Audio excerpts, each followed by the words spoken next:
What's up, guys? Tony here.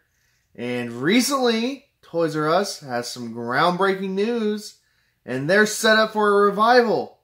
Let's check it out. I'll give you guys all the details. Thanks for watching.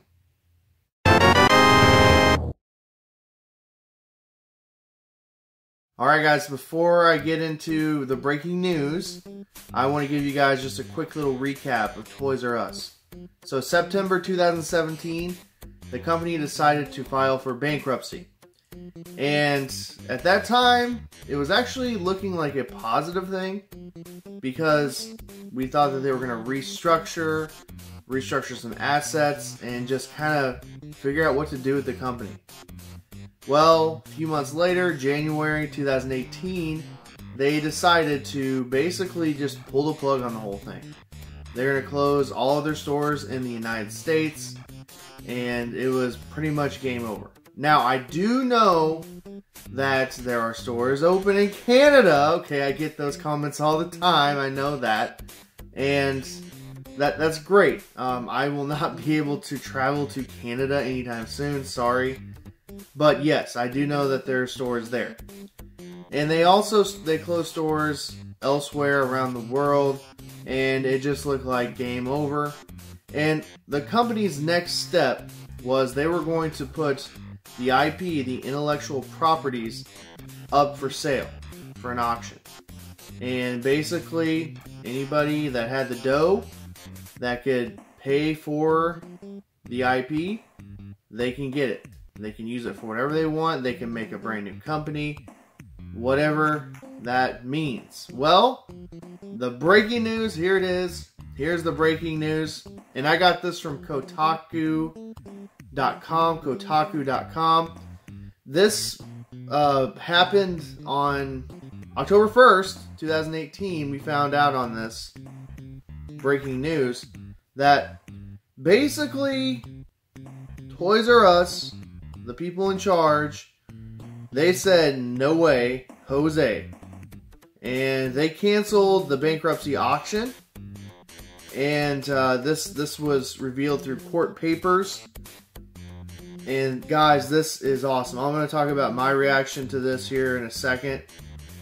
And we're going to talk about what this means for Toys R Us.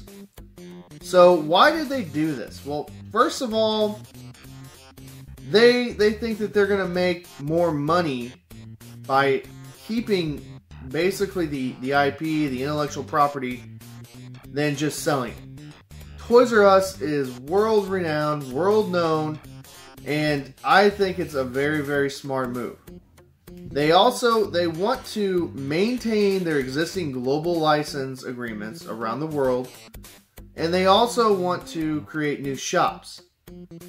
And to me, that is a very, very smart move. They need to do that. And I'm so glad that it's still kind of in their hands.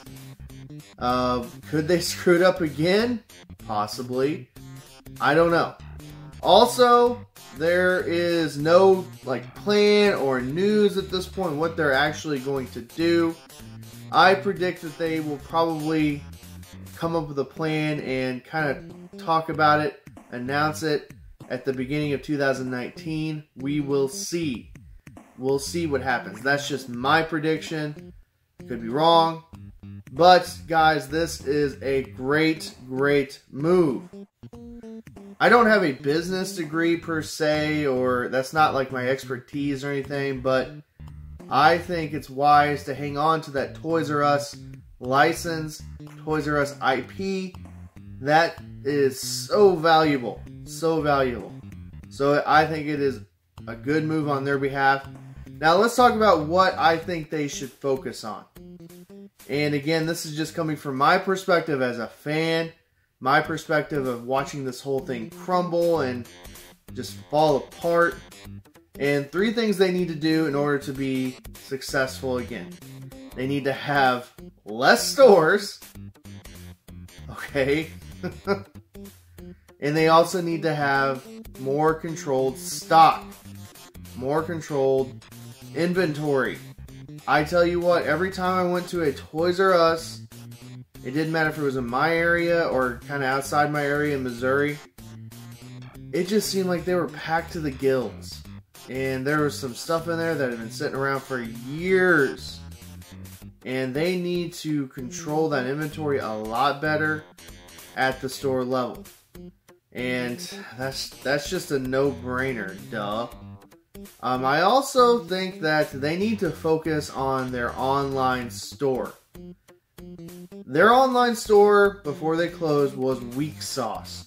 It was horrible. It was not user-friendly at all. I didn't like it. And whenever I try to go buy a game or something off of there, it just was not user-friendly. Okay, I mean, I just didn't like it. It's not like Amazon. It's not like eBay or Walmart or, you know, like Target even. Target has a pretty decent online store. It's not like those guys, and they need to update that, focus on that, and they need to make sure that going forward is their plan, part of their big business plan. And that's going to help them be successful. Also, one other thing that they need to do in order to be successful is they need to focus on nostalgia. They need to focus on what made them so good, so great in the first place. And whenever I went to Toys R Us when I was a kid, it was just, not to sound cheesy or cliche, it was magical. And every time I went there, I loved it. I loved, even as a teenager, even as kind of a younger adult, I loved it. The experience, getting to play the toys, getting to play the video games, and just, it was awesome. It was awesome, and they need to focus on that nostalgia factor. And I really do think that that's going to help them out and stay successful. Walmart, Target, you know, places like that, they have toys too, but it's not like a Toys R Us. And there's a big difference between ordering something offline and then going into a toy store and seeing it and playing it and testing it and showing your kids. It's just a ton of fun to do it that way. So let me know what you guys think of this. Do you think this is a smart move? Do you think that Toys R Us is going to come back in 2019? Are they going to make an announcement? And also let me know some of your favorite memories of Toys R Us. I've been going around my area and just documenting old Toys R Us stores, so check that out on my channel. And I also did a last walkthrough of my Toys R Us before it closed. You can check that out on my channel too. And guys, I love Toys R Us. I really do. It's not necessarily video game related, but man, it is retro for sure. Okay guys, well thank you for watching, and I hope you have a great rest of your night.